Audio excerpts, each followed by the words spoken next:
Square roots, section 1.3. For the most part, some of this will be review when we've done square roots in geometry. We're going to talk a lot about simplifying square roots, and that's where kind of the Algebra 2 part is going to come in. There's a lot of simplifying of square roots.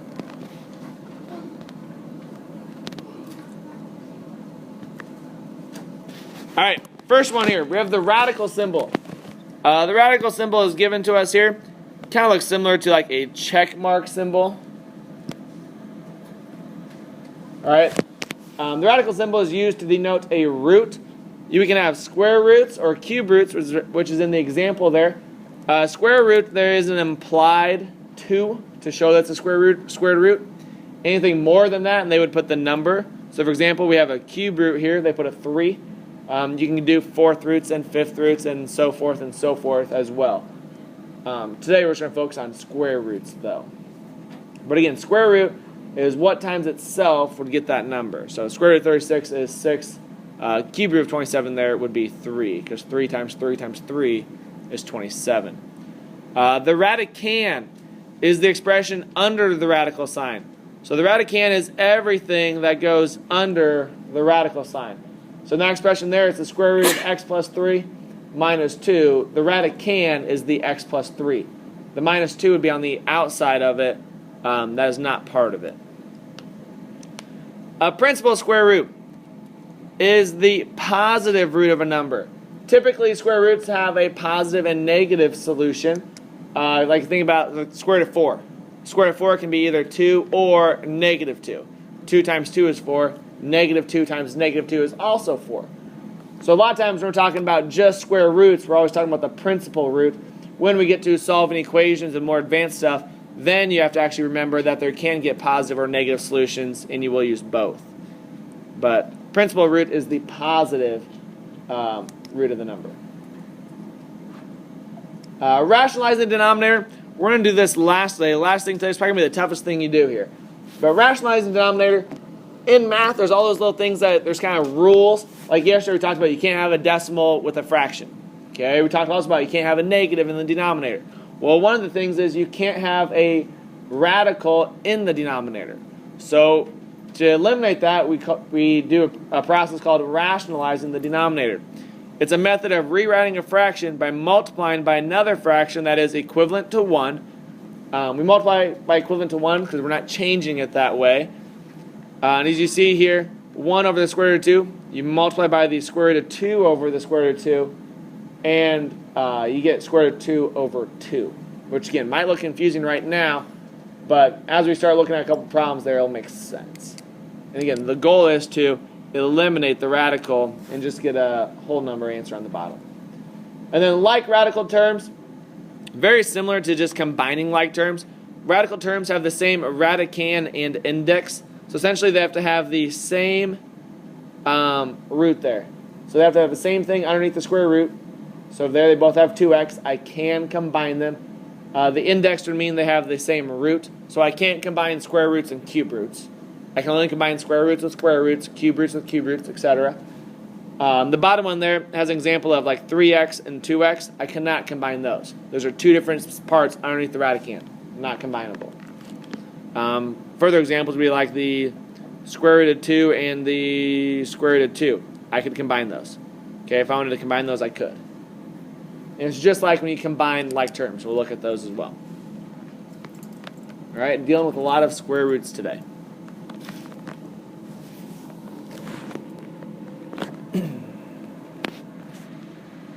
Keep going through here. Find it if you can. Alright, so we're going to find the square roots of this here. So find the 2 square roots of each number. So number 1, the square root of 4. Talked about that earlier. What is the square root of 4, Colin? 2, or it's also actually, what's another answer? Negative 2. So I'm going to introduce you to a sign here. This should be called a plus or minus sign. And you can use that to denote positive and negative solutions. So instead of saying, 2 and negative 2, you could just say plus or minus 2. Have you... Number 2, the square root of 25. What would that be, Sage? Plus or minus 5. Very good. Number 3, the square root of 81. Ashley, what do you got? Plus or minus 9. Very good. And then number 4, the square root of 225 is what, Bailey? It's a higher one. Ethan? Nice job. Plus or minus 15. To help this out, for what we're doing today, last square roots, knowing all the perfect squares up to 15 would be important. So like the square root of 1 is 1, the square root of 4 is 2, the square root of 9 is 3, the square root of 16 is 4, all the way up to 225. Most people do pretty well up to 144. Does everybody know what the square root of 144 is? 12. It's after that they kind of forget. The square root of 169 is 13. Then if you flip the last 2 digits, you get 14, which is the square root of 196.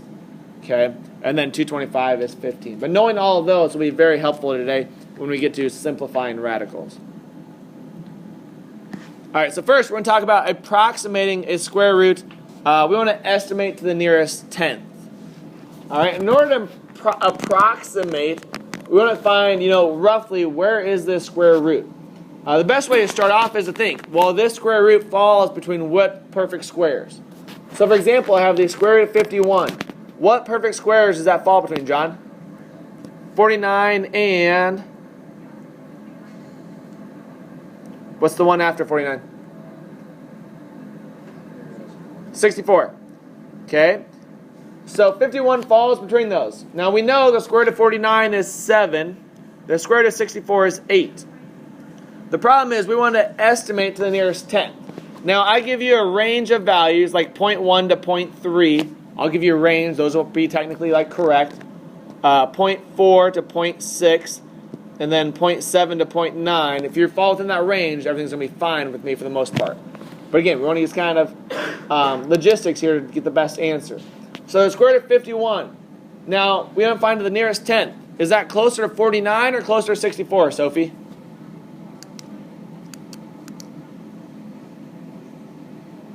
Yeah, it's a lot closer to 49. So a good approximation might be what, John? 7.1 is an excellent approximation here.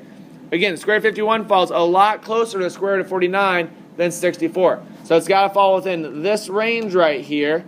Well, that tells me then about 7.1. 7.2 would also be acceptable here. Okay. Number 6, the square root of 30. What does the square root of 30 fall between, Phil?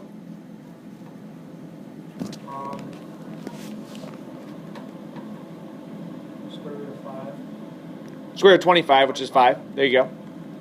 And square root of 36. Okay, so yeah, it falls between there. So we know it's going to fall between 5 and 6. Now, a good approximation of looking at that, 30 falls about what in between? It falls about right in between them, so a good approximation would be what here? 5.5. Okay? Another one you could say is, well, it's closer to 25 by 1 than 36. 5.4. Those are both good answers. I think the correct answer is something like 5.45. So again, it falls right in between even both of those approximations. Number 7, the square root of 125. Again, now we're starting to think higher radicals here. What's that fall between, Andy?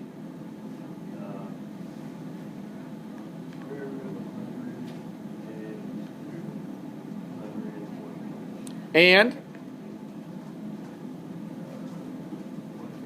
Very good. So it falls between 11 and 12. Very good. Now, looking at that, it's going to be what? A lot closer to which side, Ashley? Yeah, a lot closer there. So a good approximation would be what did you say, Ashley? 11.2. Awesome. Again, that's just approximating. Get us a rough answer there to the nearest tenth. And then are these answers still plus or minus? Because we're dealing with just now principal root, you can do just pluses and you're fine. Unless it denotes like number 9 here says, oh, I want the negative answer. 11.2. Try these 3 here on your own. Square root of 34, what would be a good approximation for the square root of 34? What do you think, Reagan? 5.8 is a great approximation. Yeah, it falls between square root of 25, square root of 36, much closer to 36, so we're going to say 5.8. Good work. Number 9, negative square root of 55. What might that fall under, Ethan? Yeah, that'd be great. Those would be great approximations. 7.3, 7.4, either one of those. And then make sure those are negative because it does denote the negative there. Those are great approximations. Number 10, square root of 82. What do you suppose this one might be? Garrett? 9.1. 9.1 is probably the best answer there. Probably the only one I'd really want to accept. Why? Because it's just that close to 81. It's only one more than 81. So it's got to be that close. 9.1 is good approximations. All right, next we're going to talk now about simplifying radicals. You can use different properties of square roots to simplify expressions with square roots. Essentially, it's just like if you break down a number. If you think about like when you did factor trees in 5th, 6th, 7th grade, or a lot of times I equate it to simplifying fractions. You can break it down. So for example, the square root of AB can be broken down as the factors of A and B. Okay? Now the key to simplifying radicals is one of those factors has to be a perfect square. That's what we can pull out to simplify. All right? The key to everything is making sure you can find one of those perfect squares. So as I said earlier, if you know those first 15 perfect squares, this is a lot easier for you. You know what numbers you can pull out. Okay? So for example here, I have the square root of 200. Well, 200 can be broken down as 100 times 2. 100 is our perfect square. All right? 100 is the perfect square there. That's the key to this. That's what means we can simplify. All right? The square root of 100 is 10. So simplifying, I pull the square root out, and then I leave the non-perfect square inside. So to simplify that, I get 10 square root of 2. Yes, sir? So you kind of just factor tree it and then... Kind of, yeah.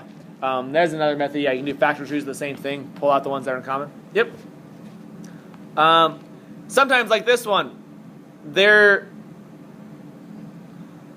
neither one has a perfect square in them.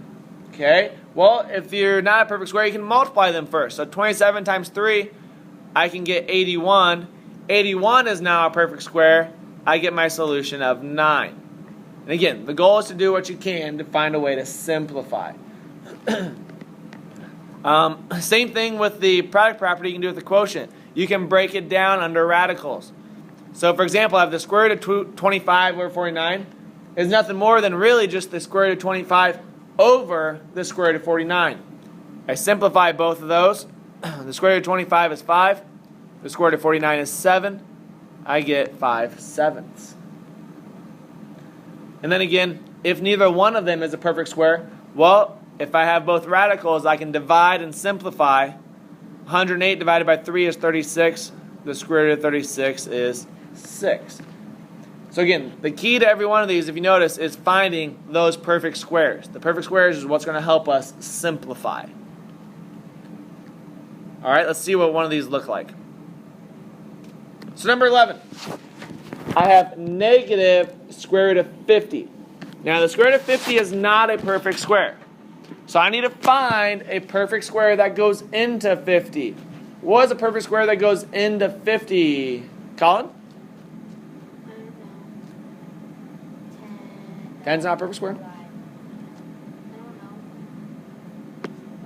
25. Yeah, the square root of 50 is nothing more than the square root of 25 times the square root of 2. Okay, 25 times 2 is 50. The square root of 25, I can simplify. What's square root of 25, Reagan? 5. So our answer here is 5 square root of 2. Again, it's finding that perfect square is the key. That's what we're going to pull out. Okay, number 12. I have the square root of 49 over the square root of 81. What's another way I can rewrite that? Garrett, how can I rewrite that? 7/9. Well, sure, that's the answer. I could say the square root of 49 over the square root of 81, which then, yeah, gets me 7/9. Again, I can break down the radical as numerator and denominator if I'd like, so I can simplify it. That works. Nice job. Number 13. I have 2 times the square root of 18. Are either one of those perfect squares, Jack? No. Nope. So what am I going to do? Multiply. I can multiply them. Yeah. That gets me the square root of 36. Now I have a perfect square. The square root of 36 is actually what, Sage? 6.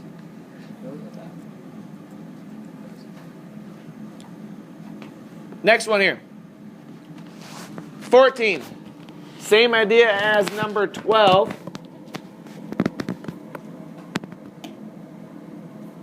The square root of 4 over 9. I can break both of those down to what, Ashley?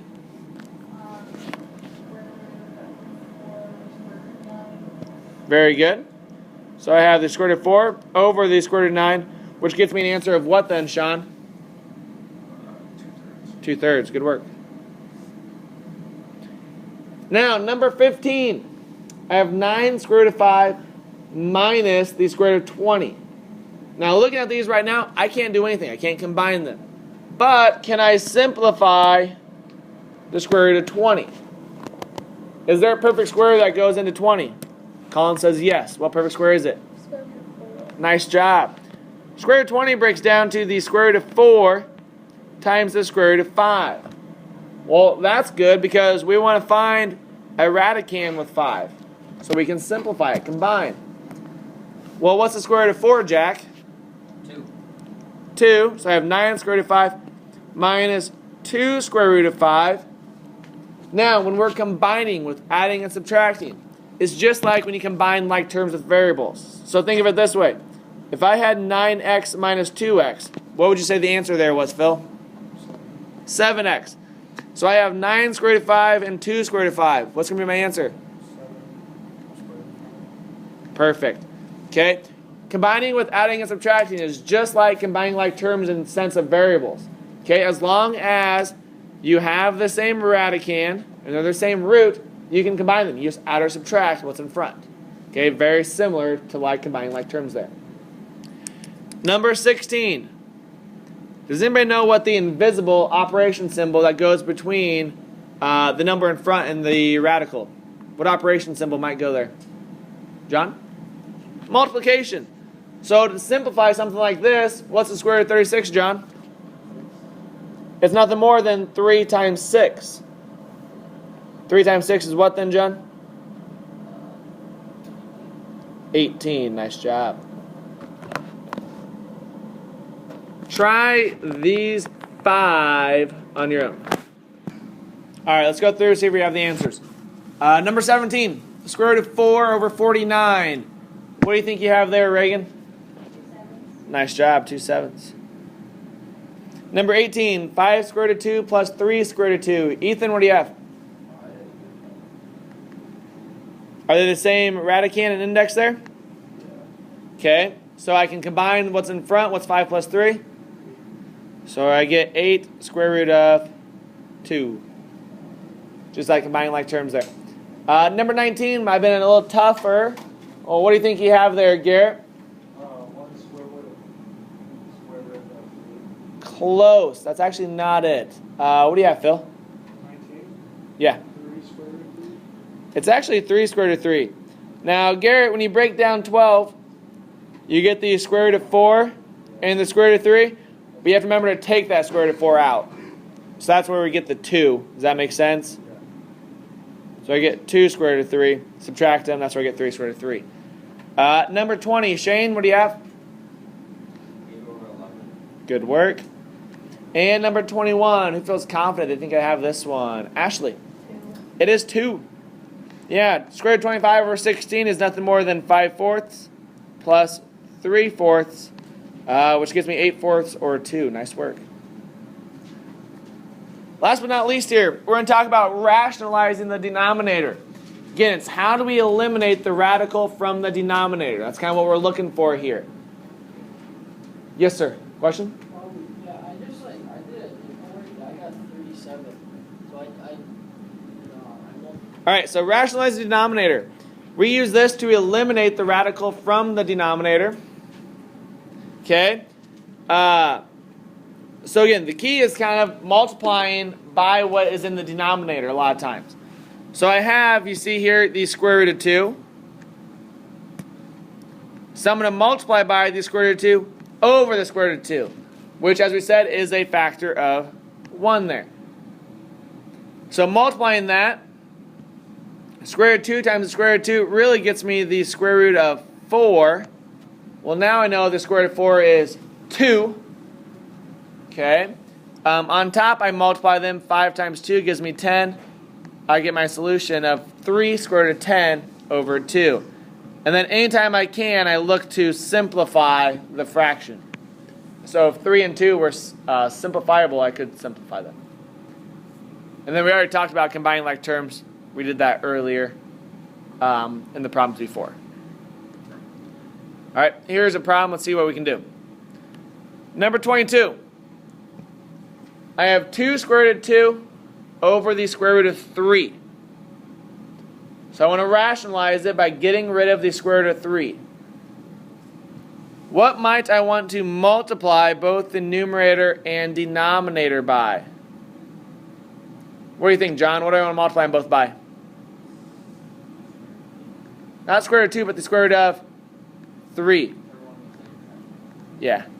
I want to get rid of the square root of 3. I want to get rid of the denominator. So I multiply both the numerator and denominator by that radical. Doing that now gets me 2 square root of 6 in my numerator. 2 times 3 is 6. I get the square root of 9 in the denominator. And then I can simplify that because the square root of 9 is really just what, Sage? Sage, square root of 9? 3. And there is our answer. 2 square root of 6 all over 3. Alright, number 23. I have the square root of 8 over the square root of 5. So I want to try to rationalize the denominator. What am I going to multiply both of them by, Justin? Square root of 5. So I'm going to multiply both the numerator and denominator by the square root of 5. 8 times 5 gets me the square root of 40. Square root of 5 times the square root of 5 gets me the square root of 25. Now I look to see if I can simplify them. We know the square root of 25 is going to simplify to what, Sean? 5. So I have the square root of 40 over 5. We know that for sure. Can the square root of 40 break down, though? Can I simplify that using what I did earlier? What's a perfect square that goes into 40? 4. Yeah. Square root of 40 is nothing more than the square root of 4 times the square root of 10 over 5. Well, the square root of 4 is really 2. So I get 2 square root of 10 over 5. And again, the more you start recognizing those perfect squares, the easier this becomes. Try number 24 there on your own. Do you want it? Yes, I do. What's the answer? Square root of 10 over 2. Nice job. 3 square root of 10 over 2. That's correct. Good work. And that is it today. Who would like to shoot?